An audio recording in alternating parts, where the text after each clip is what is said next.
Bom dia, boa tarde, boa noite. Hoje estamos aqui numa sexta-feira, 14 horas. Meu nome é Glaucia Trevisanuto e hoje eu estou aqui com o Dr. Gilmarques Satellis. Doutor, boa tarde, tudo bem? Boa tarde, Glaucia. Tudo bem? Obrigado pelo convite. É uma satisfação muito grande estar aqui com vocês. Eu que agradeço. Eu não o conheci nesse momento e já tive duas primeiras impressões. A primeira é que ele é muito elegante. Aqueles advogados à moda antiga, né, doutor? Super alinhados, super elegantes, né? E outra é um advogado polivalente, né, doutor? Que atua em várias áreas. É verdade. Eu iniciei na advocacia. Eu terminei a faculdade em 2004. Certo. Hoje está fazendo 25 anos que eu entrei na faculdade. Parabéns, foi 14 de agosto, doutor. 14 de fevereiro de 2000 que eu iniciei. Saí em 2004 e eu trabalhava numa empresa, me programei e saí em 2006 e já abri meu escritório, são 19 anos. Agora, dia 16, faço 19 anos de advocacia. E durante esse período todo, eu advoguei em várias áreas. Trabalhista, previdenciária, civil. Até no criminal eu já atuei. Entendi. E aí, à medida que o tempo foi passando, nesse período eu fiz 5 pós-graduações, fiz o mestrado, concluí o mestrado já em 2015. E aí eu fui advogando nessas áreas e à medida que eu ia me especializando, ia aumentando o número de clientes. E nesse período, eu fui trazendo outras pessoas para trabalhar comigo.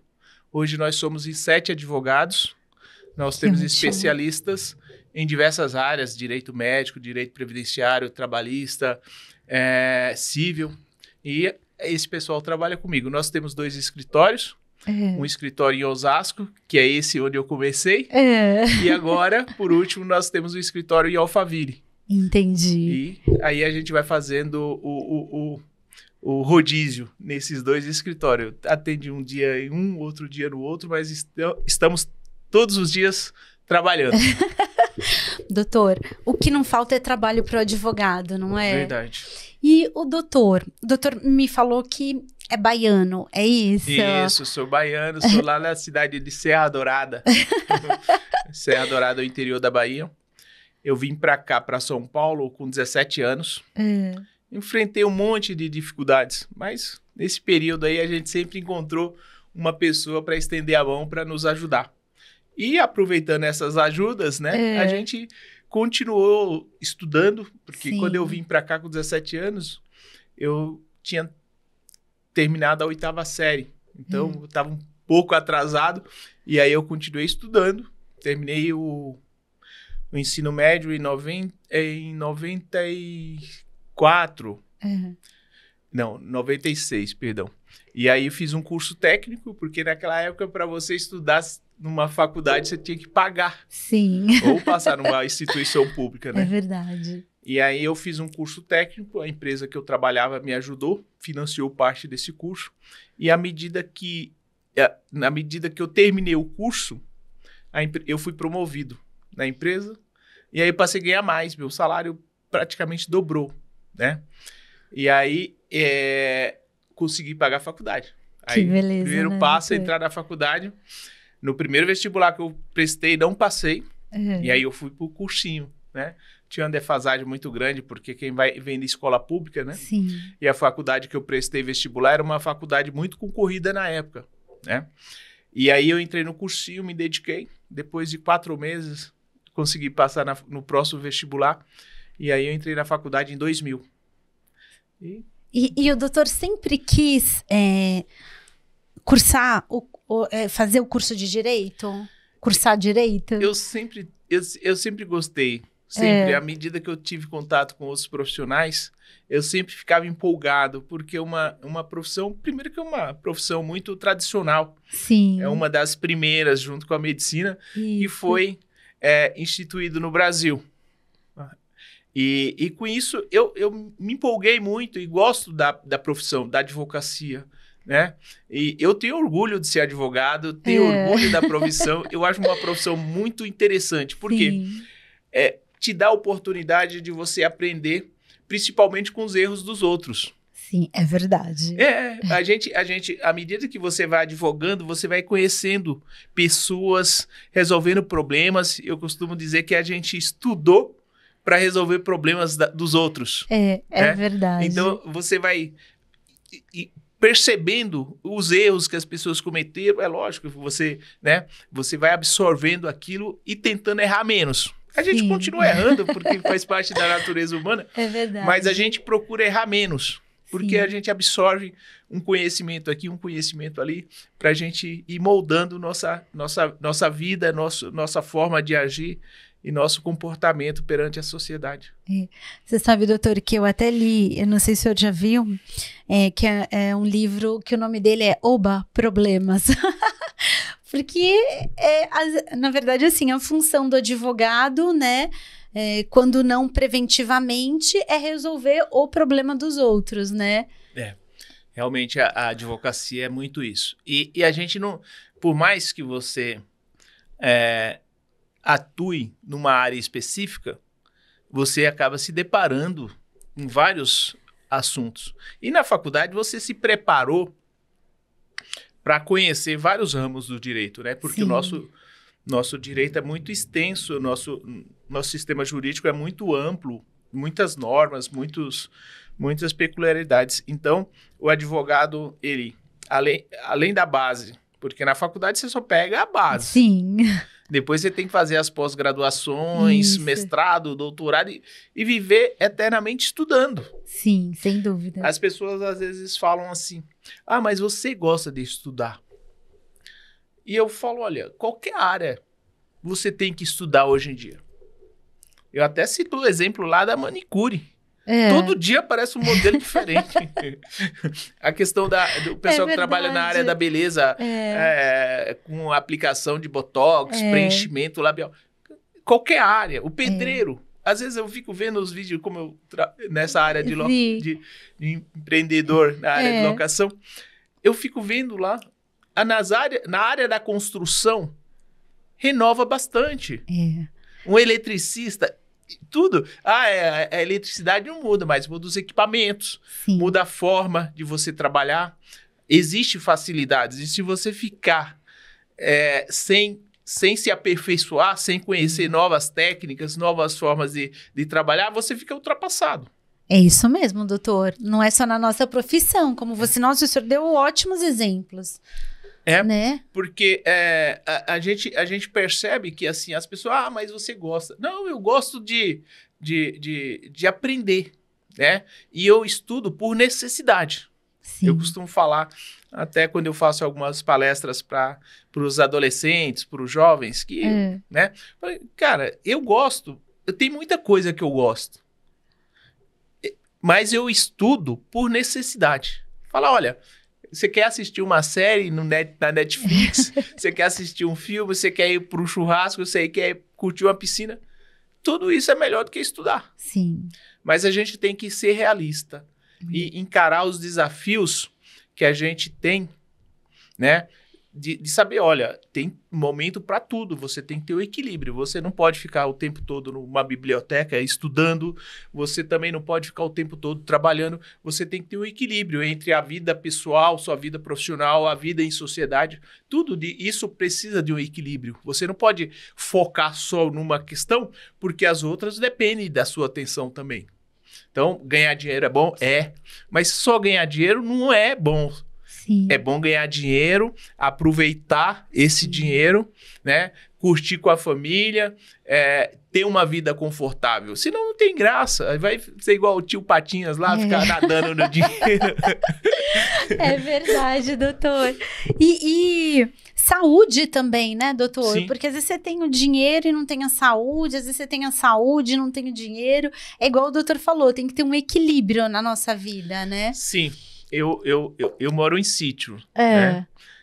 Já tem uns 3 anos que eu moro em sítio, é uma maravilha acordar. Interior né? de São Paulo? Não, é perto daqui. É assim, daqui 1 hora. Onde, doutor? Em Santana do Parnaíba. Ah, é ótimo lá. É uma área muito, muito bom. Né? E eu gosto, como eu moro em sítio, eu precisava cuidar da minha saúde. Falei que não adianta eu ter dinheiro, trabalhar para ter dinheiro e lá, quando eu ficar mais velhinho, não ter saúde. Então, construí uma academia. De manhã eu levanto, vou treinar antes de ir para o escritório. Aí tem dias que eu trabalho em casa, lá no sítio. Tem os dias que eu vou para Osasco, para Alphaville, para o nosso escritório de Alphaville. Então, mas antes de sair de casa, eu já treinei, já fiz os meus exercícios para tentar equilibrar. Sim. Porque se eu não estiver bem fisicamente e emocionalmente, eu não vou conseguir atender bem meus clientes. E eu não vou conseguir chegar, não vou ficar velho. Por quê? Sim. Se você não cuida da saúde, dificilmente você vai ficar velho. Vai embora antes, né? Ou se você fica velho, você não tem qualidade de vida. Né? Então, a gente tem que fazer a nossa parte. Os especialistas falam que a gente tem que exercitar, tem que cuidar da saúde. Eu procuro fazer os check-ups pelo menos uma vez por ano, todos os exames, todo ano eu repito todos os exames lá. E para a gente fazer a nossa parte. Sim. Eu fazendo isso, eu estou cuidando de mim e estou dando exemplo para meu filho. Eu tenho um filho, Vinícius, de 28 anos. Eu tenho a minha filha, Gabriela, de 15 anos. Estou fazendo isso, eu estou passando a mensagem para eles. Olha, cuide-se. Sim. Um dia a gente fica velho e talvez a musculatura lá vai precisar, né, exercitar para conseguir manter o esqueleto em pé. É verdade. Doutor, eu acho que o senhor vai ter que contar pra gente alguns segredos. Vamos lá. Que eu acho que o senhor não tá contando. Porque, assim, conversando com o doutor, e dá pra perceber que o senhor é bem dedicado, né? Por quê? O senhor tem 2 escritórios, ainda assim cuida da família, pelo que o senhor falou, né? Sim. Inclusive tem até uma filha que trabalha com o senhor, a esposa. Isso. Mora num sítio, tem uma academia no sítio. A academia é muito simples, viu? Não é sim, nada. Mas é importante. Mas eu costumo falar pra minha esposa que ela treina lá também. Falei, nossa academia é simples, mas é o necessário. Sim, sim. Se a gente fizer aquilo, já tá ótimo, sabe?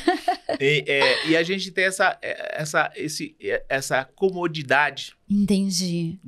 Eu prefiro sempre fazer cedo, né? Porque aí eu já tiro aquilo da frente. Isso, exatamente. Mas dá pra gente treinar à noite, dá pra treinar meio-dia. No final de semana eu não tenho um horário específico, eu acordo mais tarde, então eu vou na hora que eu acordo. Mas realmente é uma vida corrida e eu também tenho outras atividades além da advocacia, né? Então, a gente tem que equilibrar. Eu costumo falar, a gente tem que manter o equilíbrio nisso. Sim. Né? Porque é muito difícil. Além da equipe que eu tenho que gerenciar, né? Que não é fácil. Sim. Tá? Lidar com pessoas, com estilo de vida, com comportamentos, com objetivos distintos. Porque por mais que seja uma equipe de advogados, a gente está lá para ganhar ação, para ganhar o processo do nosso cliente e ganhar dinheiro. Tem várias pessoas que têm vários níveis. Né? Às vezes a pessoa não quer ganhar ação, ela só quer ganhar o dinheiro. Então, eu como líder de equipe, eu tenho que gerenciar isso, tenho que passar meus valores, meus objetivos, cobrar dessas pessoas a forma que eu quero que meu escritório seja conduzido e seja visto pelos nossos clientes. A gente tem uma preocupação muito grande em todas as reuniões que nós temos. Eu procuro chamar a atenção dos meus associados para a questão do atendimento ao cliente. Eu comecei a advogar, não tenho nenhum parente advogado, agora eu tenho Tem o meu sobrinho, que veio depois de mim. Tem mais 2 outros sobrinhos que estão estudando. A Gabriela, que está lá trabalhando comigo, falou que talvez vai fazer direito. Sim, tem que fazer, Gabriela. Eu espero que ela faça, né? Sim. Mas quando eu comecei, não tinha nenhuma referência. Naquela época, em 2000, as redes sociais não eram como hoje. Para você se espelhar em alguém, para você se aconselhar ou enxergar alguém como sua referência. As nossas referências eram muito limitadas, eram os professores. Você viu um professor que passava otimismo, passava aquela vontade de ser advogado, aquele orgulho de ser advogado, você começava a gostar mais daquela aula. Sim. Né? Principalmente se o professor era um bom professor, explicava tudo certinho. Hoje não. Hoje a realidade é diferente. As pessoas têm os estudantes, os jovens, né? Todos nós temos outras referências nas redes sociais. Sim. Então, as pessoas estão muito mais... tem muito mais oportunidade. Hoje a pessoa lá quer saber sobre mim, sobre a vida de um advogado, tem quase tudo no meu Instagram. Sim. E muitos outros profissionais do direito, tem juízes aí que deixou de ser juiz para ser youtuber. Tem muitos advogados no Instagram, no Facebook, que eu sigo, inclusive, muitos advogados bons, Sim. advogadas, muitos profissionais qualificados, e que eu olho e falo, olha, é assim que eu quero ser. É assim que eu vou trabalhar para ser. Por quê? Se torna uma referência para você. Sim, né? Sim, sem dúvida. Então, isso facilita, porque quando você sabe onde quer chegar, o caminho fica mais curto. É verdade, doutor. É importantíssimo, né, isso. E quando o doutor iniciou a carreira, qual foi a primeira área que o senhor atuou? Olha, eu, antes mesmo de 2006... eu já advogava. Eu não tinha meu escritório, mas trabalhava numa empresa, mas já advogava. E aí, as ações mais comuns que apareciam eram ações relacionadas a direito do consumidor. A moça que comprou o celular, o site que não entregou, o produto que chegou com defeito. Então, eram umas ações menores, mas que eu já comecei a trabalhar ali. Algumas ações de alimentos... nessas áreas, ou seja, direito do consumidor, direito civil, direito de família, mas até na área criminal eu já atuei. A área criminal, inclusive, é uma área que eu gostava muito na faculdade. Eu tinha bons professores. Inclusive, quando eu escolhi lá a prova da OAB, eu escolhi o direito penal. Consegui passar na primeira prova que eu fiz. Muito difícil o exame que eu prestei. Só 7,85% das pessoas conseguiram passar. Muito difícil. E logo em seguida mudou, acho que agora é a FGV que faz o exame da OAB. Mas eu fiz a prova de direito penal. Entendi. Hoje eu não advogo, meus associados também não advogam, porque o direito penal, apesar de ser apaixonante, você tem uma parte ruim, que é o contato lá com o meliante, com o criminoso. Sim. Mas o direito penal, nem sempre, até alguns anos, eu continuava atuando na área criminal. Por quê? Porque tem pessoas que cometem um crime, mas não é o criminoso de carreira. Sim. O cara, por algum motivo, se desentende com o vizinho, é um acidente de trânsito. Né? A pessoa não vive do crime. Sim. É diferente. Aí fica mais fácil, porque qualquer um de nós pode precisar de um advogado criminalista. Com certeza. Eu até vejo as pessoas e até os meios de comunicação, às vezes usar a expressão advogado de porta de cadeia. Eu acho um preconceito, uma ignorância das pessoas que usam essa expressão, uma falta de conhecimento, porque o advogado é a única pessoa que está disposta a ir lá discutir com o delegado, peitar um escrivão, sabe? Trazer argumentos numa audiência uma audiência criminal no tribunal do júri para defender um inocente. Sim, sim. Né? Então as pessoas, um advogado porta de cadeia. Primeiro que assim, o cara, para ser advogado, ele tem que passar no exame da OAB. Exatamente. Então, ali ele já tem um prestígio, porque ele foi aprovado. Sim, e antes ele estudou 5 anos. 5 anos, né? Então, as pessoas usam essas expressões...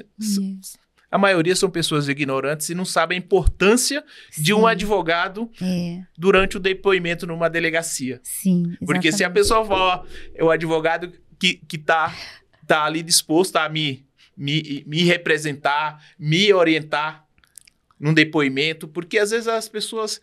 tem um monte de pessoas que são condenadas, pessoas inocentes. Sim, muitas. Né? São condenadas. Agora imagina quantas pessoas inocentes são investigadas. Verdade. As pessoas às vezes não têm essa referência. Foi acusado? É só acusado. Sim. Ainda não foi condenado. Ainda nem processado foi ainda. O processo ainda simplesmente foi apontado. É suspeita. É suspeito? É suspeito. Mas vamos apurar primeiro. Sim. Né? Então, a gente às vezes vê... jornalista menos agora, viu? Porque... Mas, infelizmente, tem muitas pessoas que usam essa expressão. Eu acho que tinha que acabar com essa expressão. Nunca atuei assim... diretamente na delegacia, eu fazia os processos já na fase judicial, não acompanhava em depoimento, até porque eu advoguei pouco tempo na área criminal. Mas eu vejo com uma importância fundamental para a sociedade. Sem dúvida. Para a sociedade, porque o delegado está lá armado, o policial está armado, tem a proteção do Estado, né? Sim. E o cidadão está lá desamparado. A única arma que ele tem é o advogado para levar essas questões injustas para a justiça decidir. Né? Então, é fundamental essa questão na minha visão. Eu tenho uma filha de 15 anos também, né? Que eu também torço para que ela siga essa carreira, né? E a gente estava até conversando em relação a isso. Porque, de repente, pode ser até que a pessoa realmente ela tenha cometido, né? Um ato ilícito mas, ainda assim, ela tem um direito de defesa. Não para dizer que ela não fez, mas sim para dizer que ela fez e verificar qual é a pena... justa, né, doutor? Então, tem esse lado também, Sim. né? No tribunal de júri é muito comum. O advogado vai lá não para falar que ele é inocente. Sim. Fala, não, ele é culpado. Exatamente. E ele vai ser condenado. Isso. Eu já vi advogado falar. Ele é culpado e ele vai ser condenado porque vocês vão condená-lo. Ele foi preso em flagrante. Agora tem outras atenuantes. Sim. A gente tem que olhar a motivação do crime. Exatamente. Ele revidou uma agressão injusta e extrapolou, né? Então tem essas... Foi legítima defesa, não foi? Ou uma legítima defesa, ele exagerou na dose. Sim. Né? Então, são circunstâncias que compete ao advogado apresentar para os jurados. Falou, olha, não, ele não é inocente. Ele mesmo confessou na delegacia, confessou aqui, ele não é inocente. Mas ele tem direito a uma pena justa, porque o Estado, eu costumo brincar, os promotores que me desculpem, mas desde a época da faculdade, eu via a nomenclatura promotor de justiça. Eu acho que não é. Eu acho que é promotor de acusação. Sim, sem dúvida, exatamente. Ou advogado de acusação, como se usa nos Estados Unidos. Promotor de justiça, no meu entendimento, não é. Porque tem situações que o promotor pede absolvição, pede mas a grande maioria, o promotor quer fritar mesmo aquela pessoa. Independente. Por quê? Porque ele aperta de lá, o advogado defende de cá.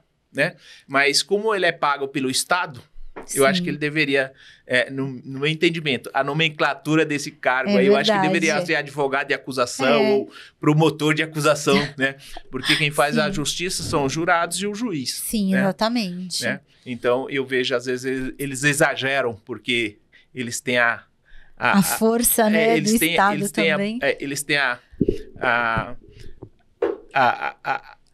prerrogativa de apresentar as acusações, né? Compete ao Ministério Público, tem essa competência de apresentar as acusações em regra, né? Sim. Mas no meu entendimento, o advogado nessas questões criminais são fundamentais para fazer a boa defesa do cidadão. Sem dúvida, doutor. E fora o direito criminal, no seu escritório hoje, quais as outras áreas que vocês atuam? Nós atuamos muito na área trabalhista, né? Tanto pelo reclamante quanto pela reclamada. Era isso que eu ia perguntar.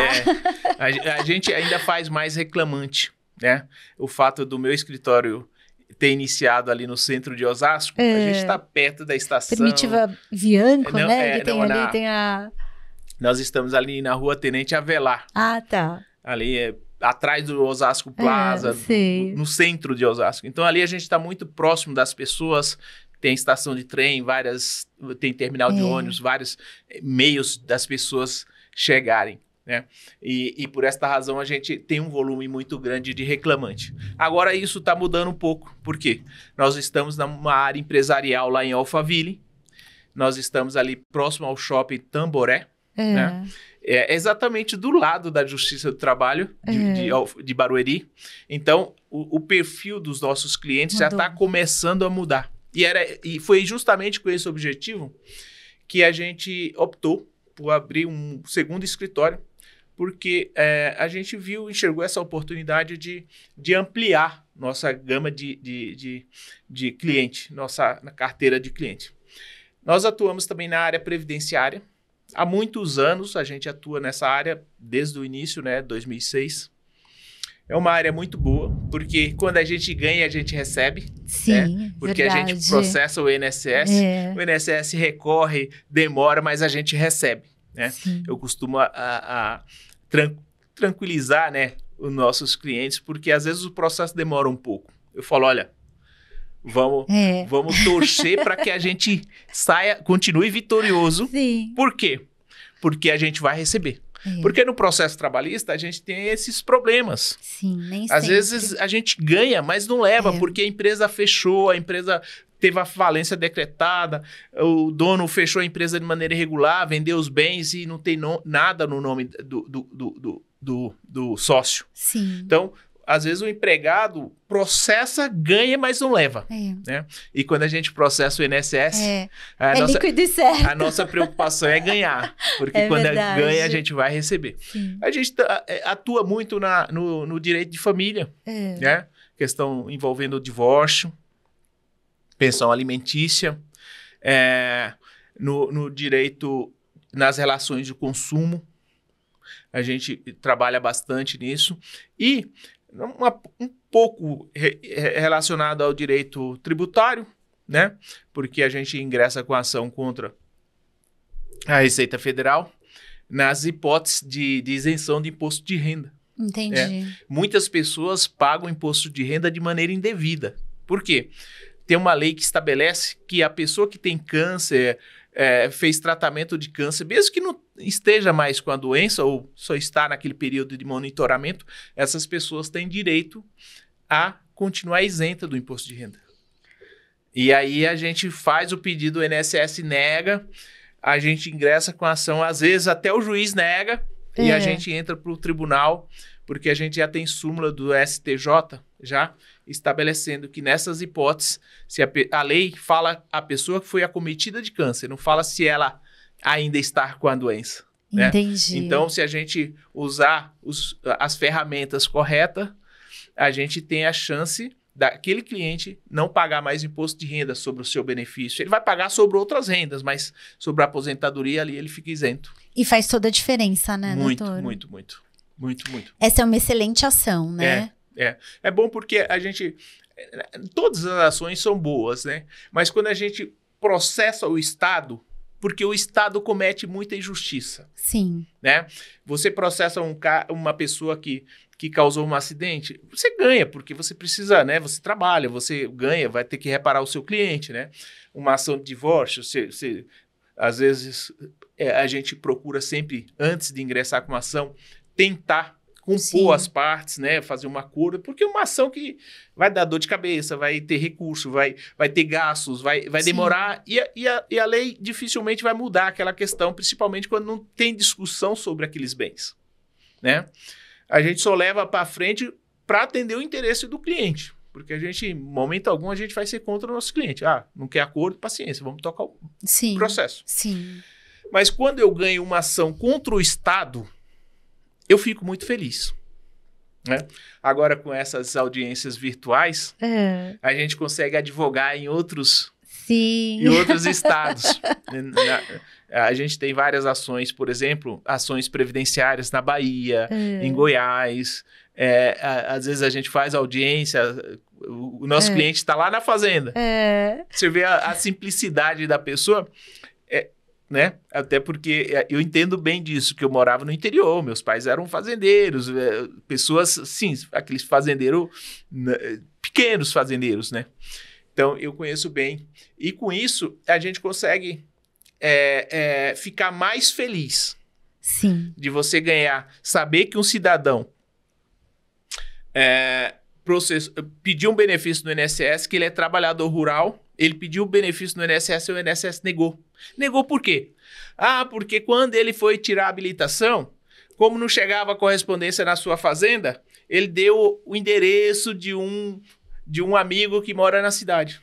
Esse é o motivo das negativas do INSS, você acredita? É um absurdo, né, doutor? Mas olha, aqui fala que você morava na cidade e tal. Cara, não chegava correios da minha casa. Sim. Mas se eu tiro a habilitação, se o senhor morar na roça, isso vai me desqualificar como trabalhador rural? Com certeza. Né? Então, esse tipo de... o trabalhador rural lá que está doente, não consegue o benefício, e a gente processa o Estado.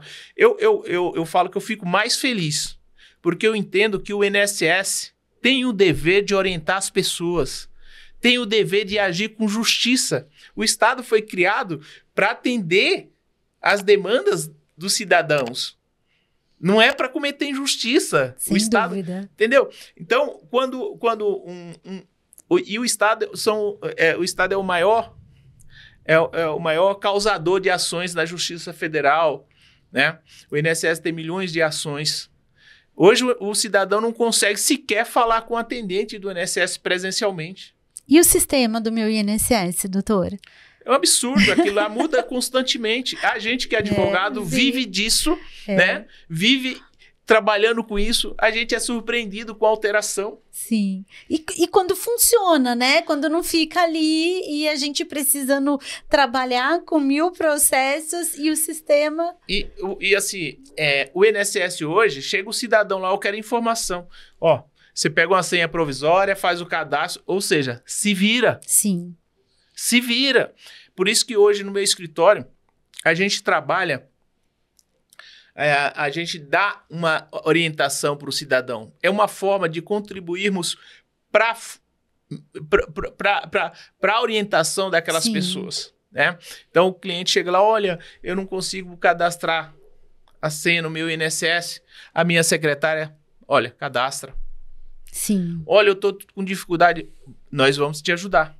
Eu não sei como fazer o carnezinho lá para voltar a pagar. O cidadão vai no INSS, ele não consegue nem entrar no INSS. É verdade. Nem entrar. Outro dia eu precisei atender uma demanda lá e no agendamento exigiu, né, tem que ser o procurador. E aí eu tive que ir, que a gente faz tudo no escritório, mas tem presencialmente. Mas sempre tem alguma coisa para resolver lá também. Fazia uns 2 anos que eu não entrava no INSS. E aí a gente chega assim, meio perdido. Parece que a gente tá começando a advogar. Mas lá na frente já tem um detector de metal, tem um segurança com a cara de bravo. Sim. Quando ele vê que a gente é advogado, doutor, espera um pouquinho, doutor, tá vindo te atender. Mas o cidadão comum é como se a pessoa fosse lá pedir um favor. Sim. O INSS tem uma função, além de conceder benefícios, tem a função de orientar a população. Infelizmente, uma falha muito grande e eu não falo desse governo, não, de todos. Sim. Tá? De todos, porque isso parece que cada dia mais fica pior. Fica verdade. Pior. O cidadão não consegue sentar mais com um funcionário do INSS que vai, olha, você faz isso, olha, traz esse documento. Não. Você liga no INSS, te atendem muito mal e, detalhe, é tudo limitado. O que a menina vê lá no sistema é o que ela passa. Fora disso, olha, não consigo te ajudar. Eu tenho a mesma experiência do doutor. Muitas vezes, quando eu vou no INSS, na verdade não é nem um funcionário, é o próprio segurança que já fecha ali a entrada e já não deixa ninguém entrar. E, infelizmente, às vezes, ou na maioria das vezes, não tem o mínimo de respeito, né, com o segurado. Né, que contribui com o INSS e está ali por conta de um auxílio-doença, de uma pensão por morte, né, de um benefício essencial. Antes a gente ia até o INSS e nós tínhamos a possibilidade de conversar com os analistas pessoalmente, explicar o caso, a situação. Hoje, na verdade, a gente tem alguns estagiários de pouca idade, pouca experiência, que acabam ficando ali na linha de frente para passar essas senhas, né, doutor? Exatamente. É um absurdo, porque perdeu a finalidade. Sim. Sabe, perdeu uma finalidade que o INSS tem, que é orientar o cidadão. Por isso que o meu escritório está de portas abertas para o cidadão. Não precisa me contratar, a gente não cobra orientação, a gente não cobra para fazer um carnezinho, a gente não cobra para imprimir um boleto lá na internet. A gente imprime, tem cliente lá, chega em janeiro que muda o salário. O salário mínimo. A gente imprime as 12 guias, tá aqui. Aí, quanto é, doutor? Nada. É uma forma que nós encontramos de fazer a nossa parte. Né? Já que o Estado... E aí, por isso que eu falo que eu fico muito feliz quando eu ganho uma ação contra o INSS. Porque é dever deles. O cidadão não deveria precisar entrar com essas ações. Se o INSS orientasse direitinho, se o INSS passasse as instruções. Mas o INSS não é nem justo. E o Estado não pode ser injusto. Porque passa uma má reputação para o cidadão. Por isso que o cidadão, não, quando eu tiver oportunidade, eu também vou ser desonesto. Porque o próprio Estado é desonesto. Sim. Umas coisas absurdas assim. E aí, você vê situações de pessoas na cadeira de rodas, pessoas com câncer lá quase terminal, e o INSS sequer concede o benefício. Sim. Aí, essa semana mesmo, ontem, eu fiz um recurso. E assim, infelizmente, viu? Até a justiça, até os peritos da justiça cometem absurdos. E o juiz também. Por quê? Às vezes, ontem eu fiz um recurso que o meu cliente, cego, o perito falou que ele é cego, né? Falou que ele sofre de uma doença, um nome que eu me recordo, e que essa doença, ela vai progredindo lentamente. Por que que o perito concluiu que ele não tem direito ao benefício? Veja bem. O perito falou, ele não tem direito ao benefício porque essa doença surgiu em 2013. E de lá para cá ele trabalhou. E aí eu usei o próprio laudo dele e falei, ele trabalhou porque em 2013 a doença surgiu. Como o próprio perito afirmou, a doença tem uma reação lenta, degeneração lenta. Entendi. Então, o fato dele ter trabalhado em alguns períodos de 2013 até agora, não significa que ele tenha condição de continuar trabalhando. O cliente, pedreiro, as profissões que ele exerceu, pedreiro, ajudante pedreiro, auxiliar de limpeza. Como que uma pessoa adulta que fica cega vai exercer uma atividade dessa? Não tem como. Grau de instrução, primeira série lá, o prezinho lá, sabe? Sim. Mal desenha o nome. Como que uma pessoa dessa tem condições de trabalhar? Porque já nasceu cego. É diferente, tem pessoas cegas aí que trabalham com programação já, né? Pessoas conseguem digitar, conseguem... Porque tem os equipamentos... Se adaptaram, né, no decorrer da vida. Se prepararam, né? Tiveram a oportunidade. Sim. Agora, exigir que um pedreiro que ficou cego, já adulto, ele tem capacidade... E foi esse argumento que o perito fez. E o juiz, que não leu o processo, que eu falei, olha, excelência, com todo respeito, não foi levado em consideração o fato dele só ter a primeira série lá do ensino básico. Não foi levado em consideração as profissões que ele exerceu. É diferente de uma telefonista. Sim. Né? Você fala, uma pessoa cega não pode trabalhar? Pode sim, uma telefonista, qual o problema dela continuar trabalhando na profissão dela? Sim. Né? Ou outras atividades, né? Então, são esses absurdos que o advogado é importante para corrigir isso. Sem dúvida. Para corrigir isso, né? Porque realmente é uma questão... Eu fico feliz quando eu ganho, pelos honorários, lógico. Mas Também, principalmente porque eu consegui, com o meu trabalho, mudar a vida de uma família. Justiça, né, doutor? Questão de justiça, né? É uma questão que você fala assim, olha, ser um advogado, essa pessoa não teria acesso ao juiz. E se tivesse, não teria qualidade, porque no juizado até que é possível o próprio cidadão distribuir uma ação, entrar com uma ação. Só que assim, nessas ações ajuizadas pelo próprio cidadão, não tem a expertise, não né? tem argumento a experiência. Técnico, né? Tanto é que para recurso já não pode, seria mais... Mas aí é o que é o problema, porque quando as pessoas entram com ação e perdem, aí é mais difícil. Para entrar com recurso, já passou a fase instrutória. Sim, né? exatamente. Ou seja, toda a oportunidade de você produzir a prova, todos os argumentos que você deveria apresentar, muitas dessas pessoas que vão à justiça sem advogado, ela já produz prova contra si. É verdade.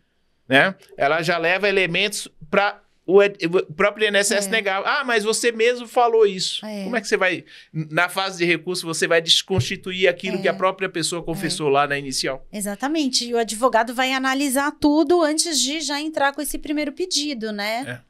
Hoje lá no nosso escritório, nós temos... era eu e minha esposa, né? Que trabalhávamos na área previdenciária. Eu na fase judicial e ela mais na fase administrativa, planejamento previdenciário. Ela é muito boa nessa questão, porque ela se especializou muito, né? Oportunidade que eu não tive, porque eu estava resolvendo um monte de outras ações, e aí, à medida que a gente vai distribuindo os trabalhos, a pessoa vai ficando mais experiente. Né? Então ela consegue fazer um planejamento previdenciário, organizar a vida daquela pessoa. Olha, tem que fazer a complementação antes, para quando a gente fazer o pedido não ter motivo para o INSS, porque agora o INSS também tem uns robôs lá, né? Sim. Você faz o requerimento, meia hora depois você já recebeu a negativa. Indeferimento automático. Exatamente. Ele já dá a resposta. Né? Então, a gente foi percebendo a necessidade de uma especialista na área previdenciária, na parte administrativa. Sim. E graças a Deus, né, a gente tem conseguido dar bons resultados nessa área.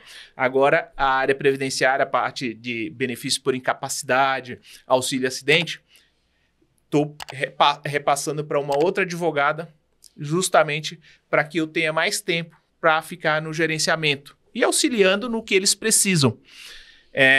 Então, eu continuo fazendo audiência, às vezes o advogado tem 2 audiências, uma eu vou fazer. E assim, essa experiência que eu tenho nessas outras áreas, eu consigo sair de uma audiência de direito de família, eu entrar numa audiência trabalhista, fazer uma audiência previdenciária, e a gente consegue se sentir bem, né?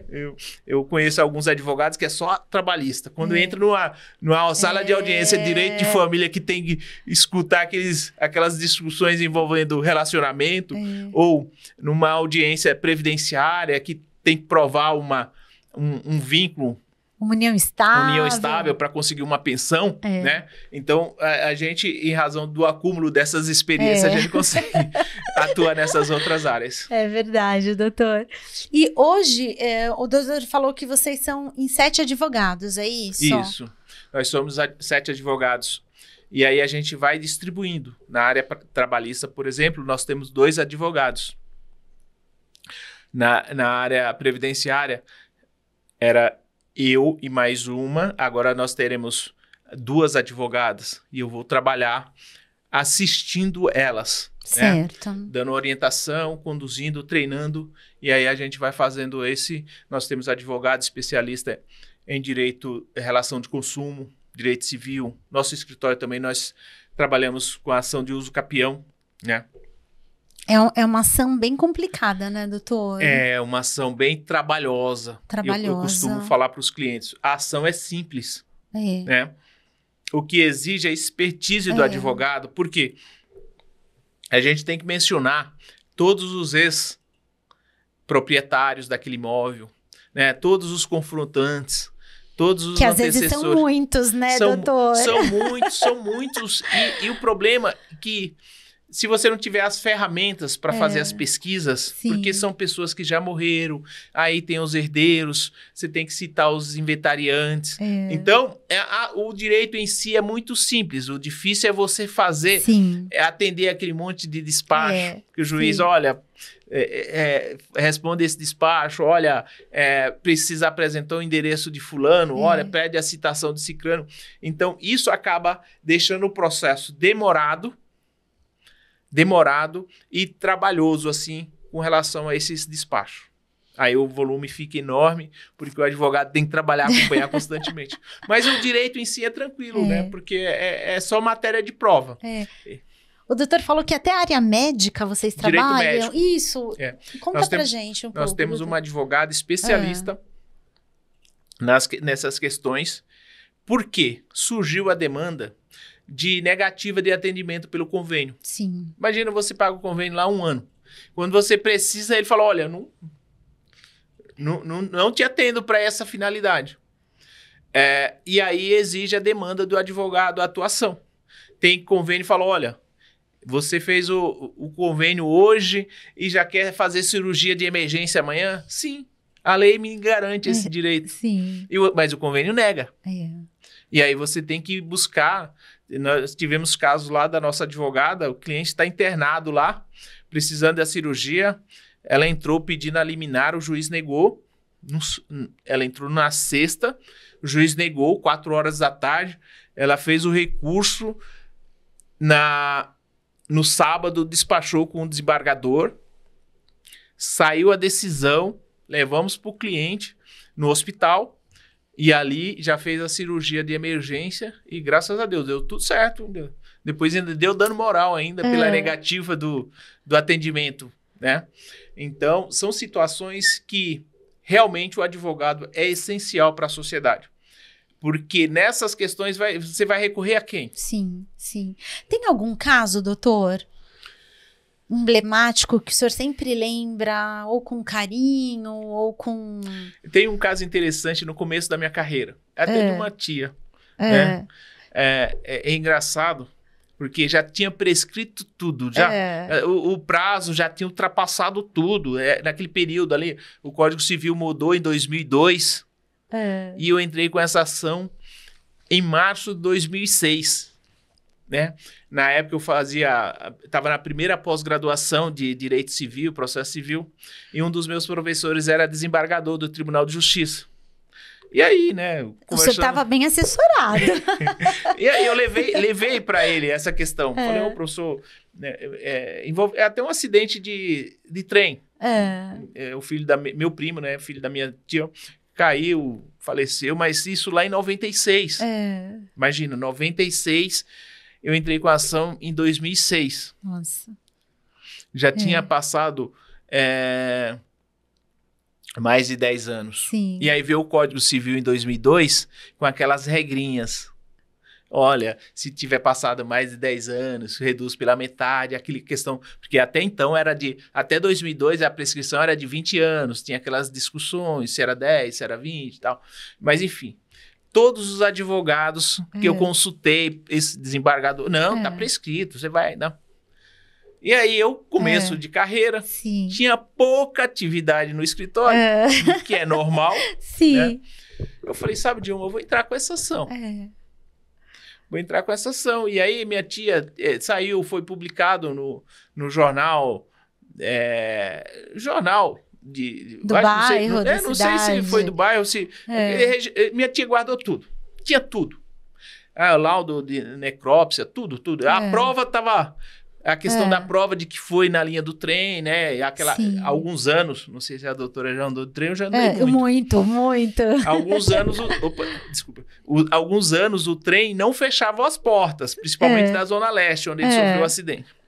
E uma dessas ele caiu, faleceu, coitado da minha tia e tal. E entramos com a ação. Falei, tia, a gente tem boa chance de perder. Pela minha falta de experiência, né? Mas eu tinha uma coisa que muitos não tinham. Que era vontade de ganhar dinheiro. Opa! Move o mundo. Aí eu entrei com essa ação em março. Entrei com essa ação. E aí teve o período de... Aquele despacho saneador para apontar as provas e tal. E aí eu levei alguns conhecidos do falecido, que não, eu fui lá, eu estava indo com ele no trem e tal, ele escorregou, caiu. Eu apresentei o rol de testemunhas. E a empresa de trem apresentou, acho que um escritório lá no interior de Ribeirão Preto, Rio Preto, Ribeirão Preto, enfim. E no Código de Processo Civil estabelece que o rol de testemunha tem que ser apresentado na comarca. Entendi. Aí fomos para a audiência. Pegamos o juiz novo, né? Firme nas posições dele, o advogado quis dar uma enrolada, e eu inexperiente, né? Uma das primeiras audiências que eu fiz. Mas eu fui lá. Sim. Cheguei lá...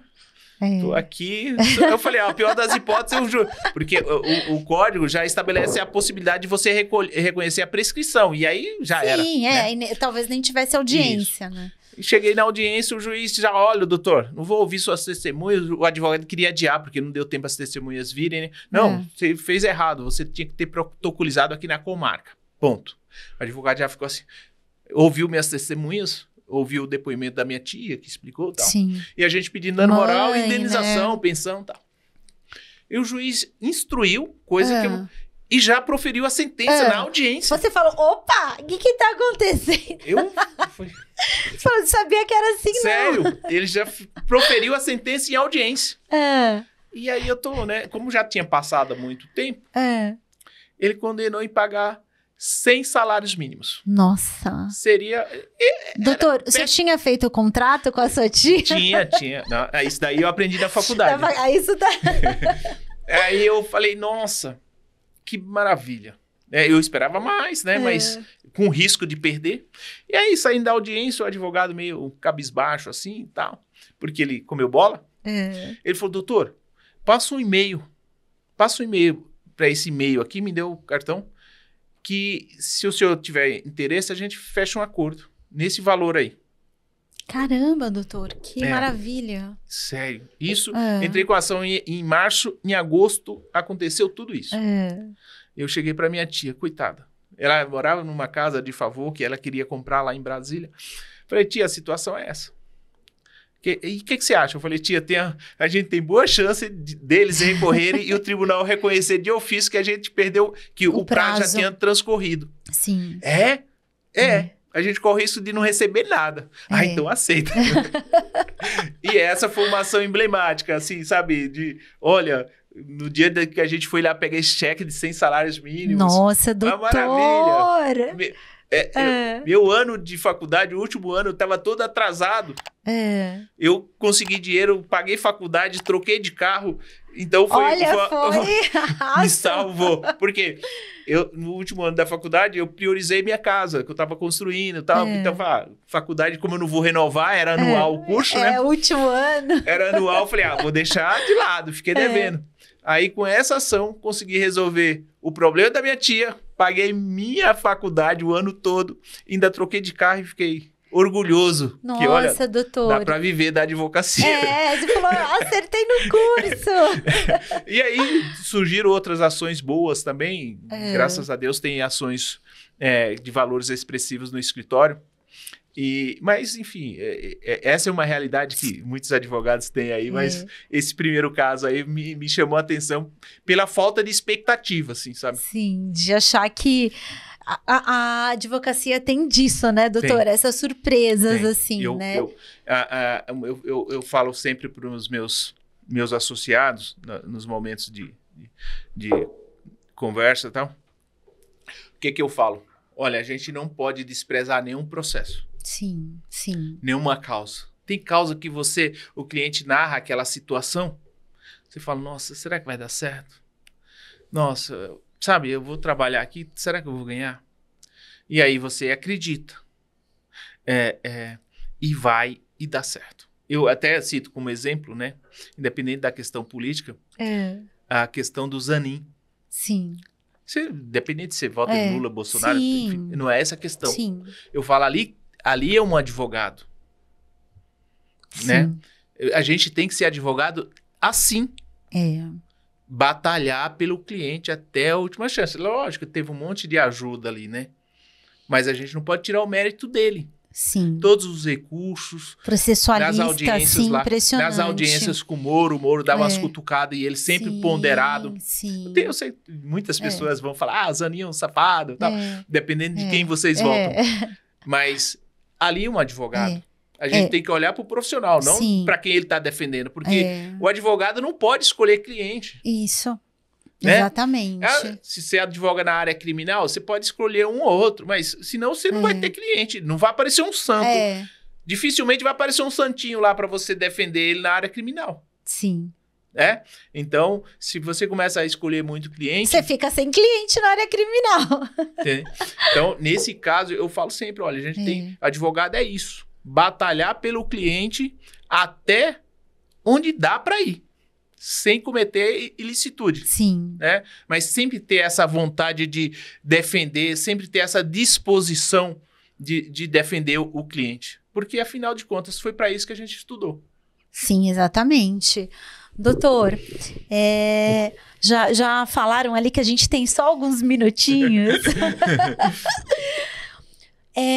Então, o senhor quer passar o seu endereço do escritório de Osasco e o do Alphaville? Redes sociais. Sim. A Gabriela é sua social media, é isso? A Gabriela que está me ajudando na produção dos meus vídeos. E é muito bom, porque ela tem uma facilidade enorme. Eu fico impressionado. Mas isso é muito simples, pai. E começa a fazer a edição dos vídeos assim no celular. E, cara, isso que você faz em 15 minutos, eu levaria 3 horas e eu ficaria igual. E o que o senhor acha, né? Que o advogado hoje, ele tem que atender o cliente, né? Ele tem que ir para audiência e ele ainda tem que postar vídeo, doutor? Me conta.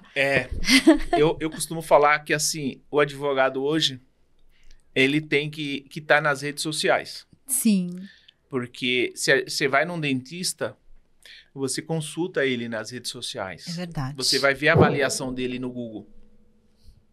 Então, tudo isso é importante. Porque as pessoas querem saber antes. Querem saber como você é, se você é capaz de representá-lo judicialmente. Às vezes tem um monte de advogado que não tem qualificação, mas parece que é bom. Sim. Né? Mas a maioria dos advogados que eu conheço, que eu sigo nas redes sociais, realmente são excelentes advogados. E o nosso cliente precisa disso. Sim.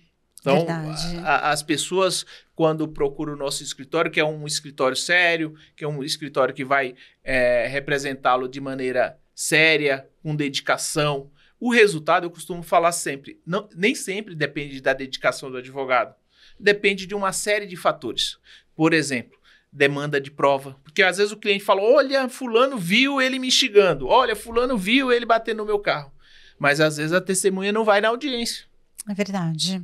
Então, tem matéria de prova que exige. Tem cliente que fala, olha, doutor, eu tô todo arrebentado, não consigo trabalhar. Foi o acidente do trabalho. Mas, às vezes, ou a doença ocupacional, às vezes não consegue, o perito não... Olha, se tem essa doença por outra razão, não pelo trabalho. Então, o advogado tem limitação como qualquer outra área. Como o médico tem. Sim. Né? O médico sempre tem que fazer o melhor e se dedicar ao máximo possível, mas o resultado depende da ajuda de Deus, às vezes do juiz. Mas nosso escritório, aproveitando e falando do escritório, falando para nossos seguidores, nós temos 2 escritórios, nós atuamos na área civil, trabalhista, previdenciária, empresarial, direito médico. Nós temos um escritório no centro de Osasco, na rua Tenente Avelar Pires de Azevedo, número 26, sala 2. E temos um segundo escritório na Alameda Araguaia, número 2044, Torre 1, 12º andar, sala 1207, em Alphaville. Então, se você precisar do nosso trabalho, nós estamos lá para trabalhar de maneira séria, honesta e com dedicação no seu processo. Excelente, doutor. E o Instagram? O nosso Instagram é gilmarques.satelis, gilmarques.satelis, e nos siga lá para curtir nossos vídeos, façam perguntas, e nós estamos à disposição. Legal, doutor. Doutor, muito obrigada. Eu que agradeço mais uma vez pelo convite. Estou à disposição para outras oportunidades. Espero que seus seguidores, sua audiência tenha gostado. E se precisar, nós estamos aqui. Com certeza, doutor. Muito obrigada. Eu que agradeço.